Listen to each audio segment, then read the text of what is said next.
ایک عبادت گزار شخص کا دلچسپ واقعہ۔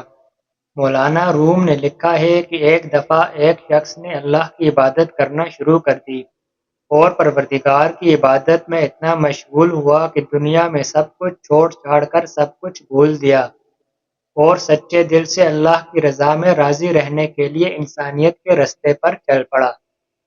مولانا روم کہتے ہیں کہ ایک وقت ایسا آیا کہ اس کے گھر میں کچھ بھی کھانے کو نہ بچا، اور ہوتے ہوتے وہ وقت بھی آیا کہ گھر باہر سب ختم ہو گیا، اور وہ شخص چلتے ہوئے موت کے انتظار میں گلیاں گھومتا کہ اب پلے تو کچھ بچا نہیں، تو انتظار ہی کر سکتا ہوں، اللہ سنبھال لے۔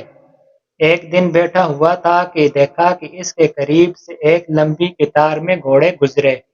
ان گھوڑوں کی سیٹ سونے اور چاندی سے بنی ہوئی تھی اور ان کی پیٹھوں پر سونے کے کپڑے پہنے ہوئے تھے۔ ان گھوڑوں پر جو لوگ بیٹھے ہوئے تھے وہ کسی شاہی گھرانے سے کم نہ لگتے تھے۔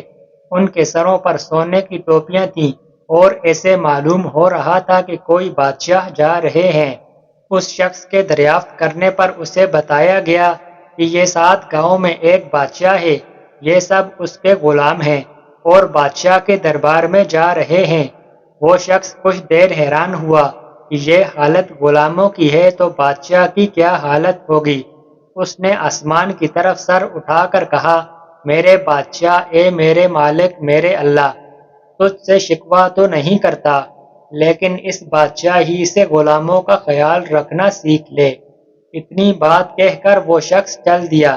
کچھ دن گزرے تو ایک بزرگ آئے اور اس کا بازو پکڑ کر اسے ایک جگہ لے گئے جہاں وہی غلام وہی گھوڑے تھے، اور دیکھتا کیا ہے کہ کسی گھوڑے کی ٹانگ کٹی ہوئی ہے، کسی غلام کا دھڑ گھوڑے کی پشت پر پڑا ہوا ہے، کسی غلام کے ہاتھ کٹے ہوئے ہیں، کسی کے سر سے خون نکل رہا ہے، کوئی گھوڑے کو زخمی حالت میں واپس لے کر جا رہا ہے۔ وہ شخص حیران ہوا اور بزرگ سے پوچھا، جناب آپ کون ہیں اور یہ سب کیا ماجرا ہے؟ اس وقت اس بزرگ نے کہا کہ یہ وہی غلام ہیں جو اس دن سونے میں لپٹے ہوئے تھے، اور آج یہ ایک جنگ سے واپس آ رہے ہیں، اس لیے ان کی یہ حالت ہے۔ مجھے خواب میں بس اتنا کہا گیا ہے کہ اسے کہنا بادشاہوں کے لیے قربانیاں دینا بھی ان غلاموں سے سیکھ لے۔